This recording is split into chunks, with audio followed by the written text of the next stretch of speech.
Assalamualaikum warahmatullahi wabarakatuh. Perkenalkan, saya Aisyah Abdul Sisiliana Aryani, Sarjana Kesehatan Masyarakat, Magister Kesehatan Masyarakat. Saya adalah dosen tetap di program studi S1 Kesehatan Masyarakat, Fakultas Ilmu Kesehatan Universitas Jenderal Sudirman. Pada kesempatan kali ini, saya akan memaparkan salah satu mata kuliah yang saya ampu, yaitu Biostatistik, Deskriptif, dan Inferensial. Tujuan dari pembuatan video ini adalah sebagai dokumen pernyataan diri dosen untuk unjuk kerja Tridharma Perguruan Tinggi bidang pengajaran pada proses seleksi sertifikasi dosen tahun 2024 gelombang 1. Sebagai seorang dosen, saya telah melaksanakan Tridharma Perguruan Tinggi yang terdiri dari pengajaran, penelitian, dan juga pengabdian kepada masyarakat. Pada bidang pengajaran, saya menerapkan sistem DIA atau kepanjangannya itu Delivery, Interaction, dan juga Assessment. Delivery adalah tahap di mana saya menjelaskan deskripsi mata kuliah, rencana pembelajaran semester atau FPS, kontrak kuliah, dan juga referensi yang digunakan pada mahasiswa agar mahasiswa bisa mengetahui gambaran materi yang akan dipelajari selama satu semester ke depan. Interaction adalah proses yang melibatkan interaksi antara dosen dan mahasiswa, di mana interaksi tersebut dapat berupa diskusi atau tanya jawab, bisa juga memberikan motivasi kepada mahasiswa atau memberikan komentar terhadap hasil pengerjaan tugas maupun ujian. Assessment adalah pemberian tugas terstruktur yang telah direncanakan seperti penyelesaian kasus ataupun kuis, penjelasan terkait penilaian untuk tugas terstruktur, UTS, UAS, dan juga ketentuan pelaksanaan ujian berdasarkan aturan dari universitas. Sebelum masuk ke video pembelajaran, terlebih dahulu saya akan menjelaskan deskripsi mata kuliah yang akan saya bawakan, yaitu Biostatistik, Deskriptif, dan Inferensial. Mata kuliah ini memiliki kode KMW 1213, di mana mata kuliah ini adalah mata kuliah wajib prodi untuk mahasiswa semester 2 dengan bobot sebesar 3 SKS dan tanpa praktikum. Secara singkat, materi kuliah ini akan membahas tentang statistik deskriptif, probabilitas, estimasi parameter, uji statistik, dan juga sampling. Selanjutnya, saya akan membahas tentang capaian pembelajaran lulusan atau CPL. Dari CPL ini kemudian nanti akan diturunkan menjadi capaian pembelajaran mata kuliah atau CPMK. Dari CPMK kemudian akan diturunkan menjadi sub CPMK. Seluruh capaian pembelajaran lulusan yang telah diturunkan harus sesuai dengan profil lulusan program studi, yaitu Analysis and Assessment dan juga Basic Public Health Sciences. Adapun CPL untuk materi kuliah untuk mata kuliah ini ada dua aspek, yaitu pengetahuan dan juga sikap. Untuk pengetahuan, mahasiswa diharapkan mampu menguasai konsep teoritis dan juga analisis mendalam untuk bidang pengetahuan epidemiologi, biostatistik, kesehatan lingkungan, kesehatan kerja, secara khusus juga mampu memformulasi penyelesaian masalah kesehatan secara prosedural. Sedangkan untuk komponen sikap, mahasiswa diharapkan memiliki moral, etika, dan juga kepribadian yang baik dalam menyelesaikan tugasnya. Dari CPL kemudian akan diturunkan menjadi CPMK. Adapun CPMK mata kuliah ini yaitu 1. Mahasiswa mampu menguasai konsep dasar biostatistik, deskriptif, dan inferensial yang merupakan turunan dari CPL pengetahuan. Yang kedua, mahasiswa mampu melakukan perhitungan uji statistik sesuai dengan penggunaannya dalam contoh kasus yang merupakan turunan dari CPL sikap. Mata kuliah ini terdiri dari 14 kali tatap muka, di mana 14 kali tatap muka ini tidak termasuk UTS dan juga UAS. Adapun 14 kali tatap muka ini digunakan untuk menyampaikan materi-materi yang terdiri dari 1. Konsep dasar statistik, 2. Konsep data dan penyajian data, 3. Case based learning untuk materi data dan penyajian data, 4. Probabilitas, 5.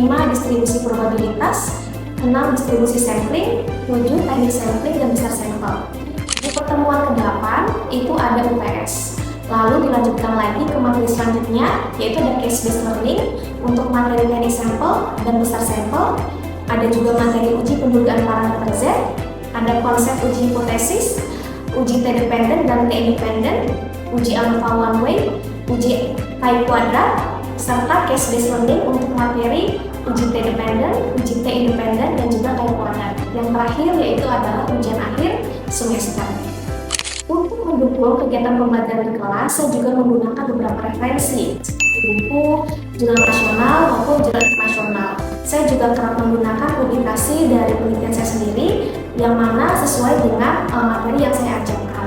Penggunaan jurnal sebagai referensi itu bertujuan untuk mendukung perkembangan ilmu pengetahuan terkait dengan materi yang saya bawakan.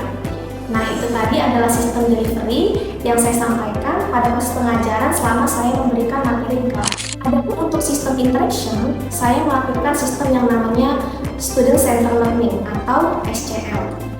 SCL ini tentu saja berfokus kepada mahasiswa, di mana saya menempatkan mahasiswa sebagai subjek atau peserta didik sehingga harapannya bisa meningkatkan minat, bisa meningkatkan partisipasi aktif serta kreativitas mahasiswa di dalam kelas. SCL ini terdiri dari 4 sistem. Yang pertama, pembelajaran interaktif, yang kedua diskusi, yang ketiga studi kasus, dan yang keempat adalah pembelajaran kooperatif. Yang pertama, pembelajaran interaktif. Di sini artinya dosen menyampaikan materi kepada mahasiswa di dalam kelas, kemudian di tengah-tengah proses pembelajaran materi, dosen menanyakan pendapat mahasiswa untuk mengetahui bagaimana pendapat mahasiswa terhadap topik atau materi tertentu. Yang kedua, diskusi artinya dosen memberikan isu-isu terkini kepada mahasiswa, kemudian mahasiswa diberikan kesempatan untuk membahas, lalu hasil pembahasannya itu dipresentasikan di depan kelas. Yang ketiga, studi kasus artinya dosen memberikan kasus kepada mahasiswa dan mahasiswa harus membahas dan mencari penyelesaian dari kasus tersebut. Yang terakhir adalah pembelajaran kooperatif, artinya dosen memberikan proyek berupa pembuatan proposal untuk skripsi yang dimana nantinya diharapkan proposal ini bisa menjadi bakal calon skripsi mahasiswa. Mata kuliah ini juga menggunakan sistem pembelajaran asinkronus, di mana ini dilaksanakan secara online melalui platform Ediru Universitas Jenderal Sudirman. Pada platform Ediru, mahasiswa bisa mengakses antara lain presensi, lalu lembar kerja mahasiswa untuk penugasan, lalu juga bisa pengumpulan tugas yang sebelumnya tentu saja sudah disetting oleh dosen yang akan mengajar. Itulah model interaction yang akan saya terapkan dalam proses pembelajaran yang akan saya bawakan. Yang terakhir adalah aspek assessment. Aspek assessment yaitu proses penilaian kepada mahasiswa yang dilakukan secara objektif sesuai dengan kemampuan mahasiswa itu sendiri. Adapun poin penilaian itu biasanya akan saya paparkan di awal perkuliahan. Dan ini biasanya mahasiswa sudah tahu apa saja yang akan dinilai. Harapannya mahasiswa jadi mengetahui bahwa penilaian yang saya berikan itu adalah objektif dan transparan. Dalam mata kuliah ini ada 3 aspek komponen penilaian. Yang pertama, ujian tengah semester dengan bobot 25%, yang kedua adalah ujian akhir semester dengan bobot 20%, dan yang terakhir adalah penugasan terstruktur berupa case-based learning sebesar 40%. Demikian pemaparan 3 aspek saya, yaitu delivery, interaction, dan assessment yang saya terapkan dalam proses pembelajaran dalam kelas. Selanjutnya, saya akan menampilkan video pembelajaran yaitu micro teaching dengan metode luring di dalam kelas tentang mata kuliah biostatistik deskriptif dan diferensial yang memang baru saja saya ajarkan di semester 2 ini. Pokok bahasan yang akan saya ajarkan yaitu uji pendugaan parameter Z. Selamat menyaksikan. Assalamualaikum warahmatullahi wabarakatuh. Waalaikumsalam warahmatullahi wabarakatuh. Ya, selamat sore ya. Ini adik-adik kelas apa? Kelas A. Kelas A ya. Oke, jadi hari ini sudah dengan pertemuan dengan Ibu Aisyah ya. Kalau minggu lalu, beberapa minggu lalu dengan Bu Setiawati, minggu ini minggu terakhir dengan Ibu Aisyah ya. Oke, ini kita kuliahnya sore-sore ya, nggak apa-apa ya, tapi mudah-mudahan masih pada semangat ya. Oke, sebelum kita mulai, boleh salah satu orang mimpin doa dulu ya. Mungkin Dek Pandu bisa dipimpin doa? Ya, silakan. Baik, sebelum kita memulai kegiatan perkuliahan pada sore ini, alangkah baiknya kita semua berdoa sesuai dengan kepercayaan masing-masing. Berdoa dalam hati, mulai.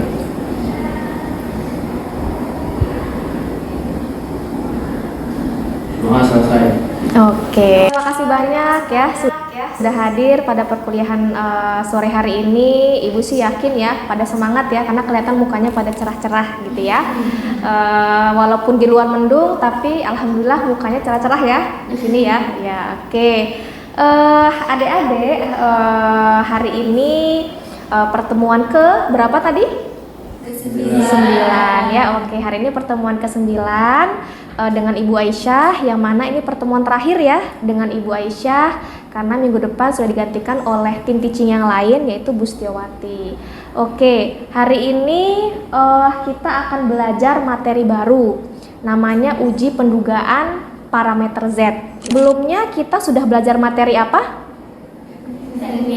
Teknik sampling. Oke. Ada yang tahu atau masih ingat teknik sampling itu secara garis besar ada berapa? Ayo satu orang. Oke, silakan Hana. Ada berapa Hana? Secara garis besar teknik sampling itu ada 2, Oke. yaitu random sampling dan non-random. Kalau random sampling itu diambil secara sistematis, sedangkan yang non-random sampling itu tidak diacak tapi pengambilan secara Oke, jadi ada 2 tadi ya Hana ya. Ada yang random, ada yang non-random. Oke, yang sekarang yang random sampling itu kan ada jenisnya lagi, ya kan? Ada apa saja teknik pengambilan sampling dengan random selain Hana? Ada yang mau jawab? Satu orang? Ayo. Oke, Pandu silakan. Nah ini Bu, jadi simple random sampling itu ada 2 jenisnya. Yang Oke. pertama ada simple random sampling Oke. sama systematic random sampling. Oke, masih kurang 3 lagi ya kayaknya ya. Ingat nggak?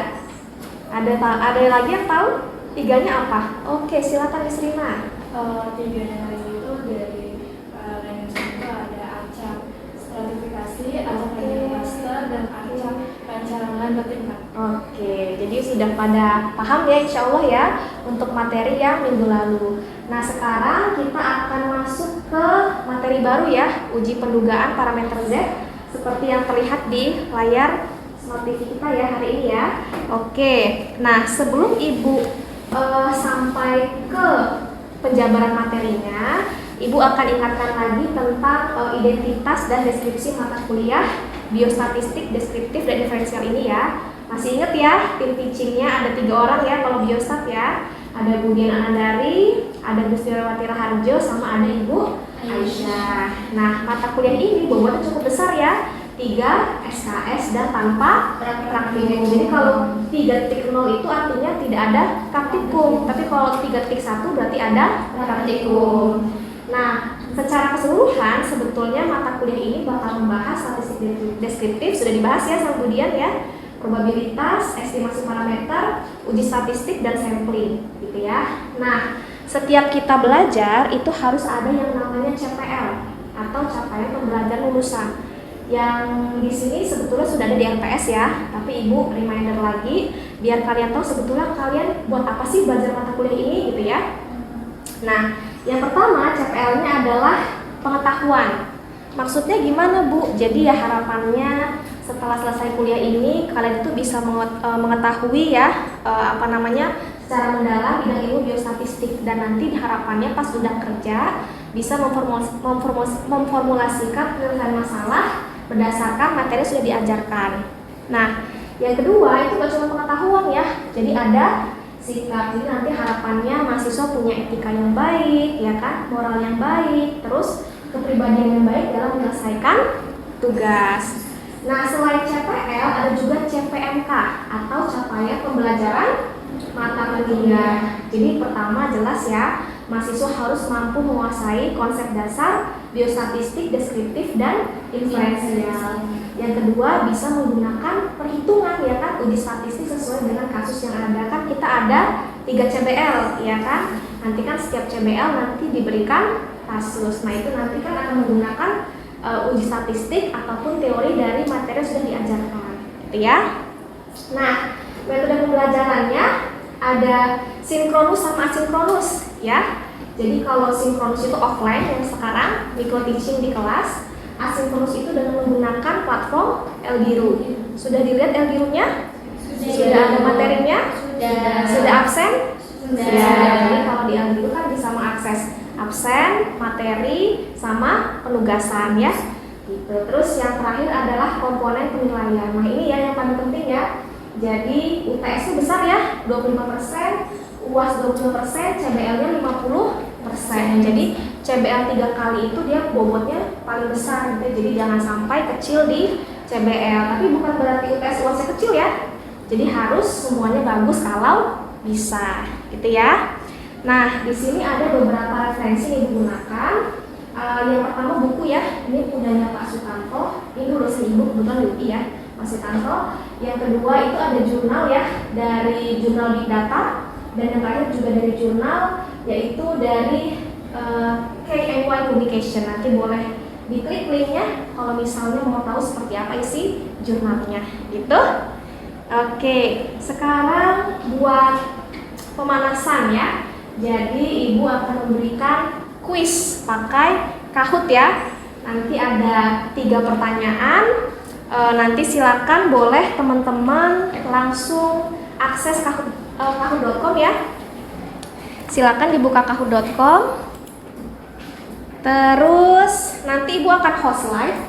Jadi nanti materinya itu kelihatannya pertanyaannya kelihatan di sini ya. Jadi nanti di HP kalian hanya akan muncul pilihan jawabannya. Nanti biar kelihatan di layar Ibu Aisyah siapa yang skornya paling bagus ya.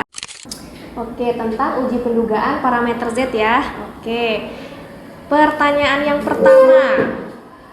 Uji pendugaan parameter Z ada 2 jenis, yaitu merah uji T dependent dan T independent, biru uji Z dan uji T, kuning uji ANOVA one way dan ANOVA two way, dan yang hijau semua jawaban salah. Ayo, tinggal 3 detik lagi. Kita lihat siapa yang benar. Oke, kita lihat ya. Ada yang benar nih jawabannya nih. Biru ya, uji Z dan uji T. Oh, nggak ada yang benar. Oh, ada nih. Oh, Dian. Dian paling tinggi ya. Oke. Siap pertanyaan selanjutnya? Siap ya. Pertanyaan kedua ya. Oke, kita next. Siap-siap. Pertanyaannya akan muncul. Jika jumlah sampelnya besar, lebih dari 30, simpangan baku populasi diketahui, maka pakai uji merah uji chi-square, biru uji T, kuning uji ANOVA, dan hijau uji Z. Kalau sampelnya besar lebih dari 30 dan simpangan baku populasi diketahui, pakainya uji apa? 3, 2, 1. Oke. Ya, jawabannya yang biru ya, uji T ya. Jadi kalau misalnya kita belajar uji statistik, itu kita harus tahu dulu itu uji apa sih maksudnya, gitu ya. Jadi seperti yang di Kahoot ya, ada 2 uji Z sama uji T. Nah, sekarang kita ke uji Z dulu. Sebetulnya uji Z itu apa sih, Bu, gitu ya? Ya, uji Z itu dia uji hipotesis, gitu ya. Ada yang tahu hipotesis itu apa? Dugaan sementara, berarti masih dugaan, jadi harus kita uji dulu ya buat mengetahui apakah itu benar atau salah dugaannya. Nah, uji Z ini dia uji hipotesis yang dia menggunakan distribusi Z, gitu ya. Nanti hasilnya dibandingkan dengan tabel yang namanya tabel Z, gitu ya. Nah, kenapa pakai uji Z? Ya, biar kita tahu nanti keputusannya menolak atau menerima hipotesis 0. Ada yang masih ingat apa bedanya hipotesis 0 sama hipotesis alternatif? Apa? Ya, gimana Pandu? Kalau hipotesis 0 gimana Pandu? Pengetahuan saya, Iya. Hipotesis 0 itu menyatakan tidak adanya hubungan. Oke, betul. Dan yang satunya lagi yang hipotesis alternatif itu menyatakan adanya hubungan. Oke, jadi terima kasih Pandu ya. Jadi kebalikannya ya. Kalau H0 itu dia kata-katanya ada kata-kata tidak ada hubungan, gitu ya, atau tidak ada perbedaan. Tapi kalau HA atau hipotesis alternatif itu dia kebalikannya, ada hubungan atau ada perbedaan. Ini dibacanya H0 ya, jangan HO ya. Jadi ini dibacanya adalah H0. Nah, kita pakai uji Z nanti tujuannya untuk memutuskan apakah kita akan menerima H0 ataupun menolak H0, gitu ya. Kapan Bu kita pakai uji Z? Kalau jumlah sampelnya itu besar, lebih dari 30 ya. Jadi 31 itu dia pakainya uji Z. Tapi kalau kurang dari 30, maksimal 30 pakainya uji T, gitu ya. Yang kedua ada uji T. Nah, kalau uji T dia juga uji hipotesis, tapi dia menggunakan distribusi dari tabel T. Jadi kalau uji Z nanti kita membandingkan dengan tabel Z, kalau uji T kita bandingkan dengan tabel T gitu ya. Nah, kalau uji T itu kebalikannya, ya kan, sampelnya kecil, kurang dari 30 dan dia simpangan baku populasinya. Simpangan baku itu standar deviasi ya. Jadi nama lain standar deviasi simpangan baku itu tidak diketahui. Jadi populasi loh ya yang jadi patokannya ya, bukan sampel. Oke, sekarang kita masuk ke contoh soal pertama. Kita identifikasi dulu ya di soalnya ya. Jadi soalnya adalah diketahui bahwa rata-rata kadar kolesterol orang dewasa normal adalah 200 gram per 100 mili dengan standar deviasi sebesar 56 gram gitu ya. Berarti orang dewasa normalnya adalah sampel atau populasi? Populasi, oke ya. Lalu seorang peneliti telah melakukan pengukuran kadar kolesterol sekelompok hipertensi yang jumlahnya sebanyak 49 orang. Berarti orang hipertensi ini dia apa? Sampel. Oke. Nah, dari 49 orang ini ternyata rata-rata kadar kolesterol mereka adalah 220 gram per 100 mili. Peneliti ingin menguji apakah kadar kolesterol penderita hipertensi berbeda dengan kadar kolesterol orang dewasa normal. Jadi X barnya tadi 220 dikurangi 200 dibagi dengan T-nya 56 dibagi akar dari N-nya ya. 49 ketemunya 2,5 ini kan sudah dihitungkan ya. Jadi kalau total dari kata-kata tu ya, alfanya kita 0,05 dibagi 2. Jadi ketemunya 0,0225. Nah, kalau menghitung nilai Z-nya itu adalah 0,5 dikurang yang dibagi tadi ya, 0,025. Ketemunya 0,475. Nah, 0,475 ini harus kita cari di tabel Z. Ada yang sudah download tabel Z-nya? Sudah ya? Sudah. Jadi tadi kita diminta mencari nilai 0,475. Nah, ini agak PR nyarinya ya, karena di sini kita harus mencari nilai 0,475 itu di sebelah mana gitu ya. Nah, ini kelihatannya di sini ya. Nih, ya 0,475. Nah, kita tarik garis ke samping 1,9 ditambahin ke atasnya berapa? 0,06. Berarti Z tabel kita itu adalah 1,96 gitu ya. Nah, 1,96 ini yang kita bandingkan dengan Z hitungnya gitu ya. Ya, jadi Z hitungnya 2,5, Z tabelnya 1,96, otomatis Z hitung lebih besar sehingga H0 ditolak. Kalau H0 ditolak berarti kesimpulannya Ada perbedaan. apa? Ada perbedaan apa? Yang jelas dong. Ada perbedaan Antara dewasa normal.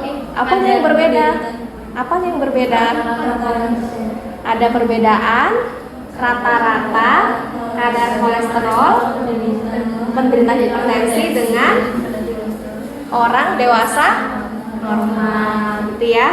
Jadi jangan sampai salah ngambil kesimpulannya, harus jelas ya. Bikin kesimpulan kalau misalnya ujian itu bikin esai harus jelas ya bikin kesimpulannya ya apa yang berbeda gitu ya, rata-rata kadar kolesterolnya. Siapa dengan siapa? Orang dewasa normal dengan orang hipertensi. Oke, jadi tadi itu ya materi tentang uji T sama uji Z. Ada yang mau ditanyakan? Kalau tidak ada yang mau ditanyakan, nanti akan ada tugas ya. Ini tugasnya satu soal aja. Ibu minta dikerjakan nanti di kosan di rumah masing-masing. Penugasannya ini seperti biasa diupload di Elbiru ya. Nanti tinggal dilihat di Elbiru batas pengumpulannya itu tanggal berapa gitu ya. Jam berapa, diperhatikan jangan sampai terlambat karena kalau di Elbiru kelihatan yang tahap pengumpul itu siapa. Jadi kalau di dosen itu dia ada keterangan mahasiswa ini terlambat misalnya 15 menit berapa detik gitu tuh kelihatan. Nah, kalau misalnya dikumpulkan terlambat nanti ada pengurangan nilai dari Ibu Aisyah. Ucapkan terima kasih ya kehadirannya ya adik-adik ya untuk kuliah pada sore hari ini. Mohon maaf kalau selama kuliah mungkin ada kesalahan ya dari Ibu Aisyah. Nanti kalau kecepatan atau misalnya kurang jelas itu boleh nanti disampaikan oleh Ibu Aisyah gitu ya. Jadi nanti biar Ibu Aisyah mengevaluasi proses pembelajaran dari yang Ibu Aisyah berikan gitu ya. Oke, mudah-mudahan semuanya sehat selalu ya, lancar juga kuliahnya. Ibu Aisyah akhiri, Assalamualaikum warahmatullahi wabarakatuh. Waalaikumsalam.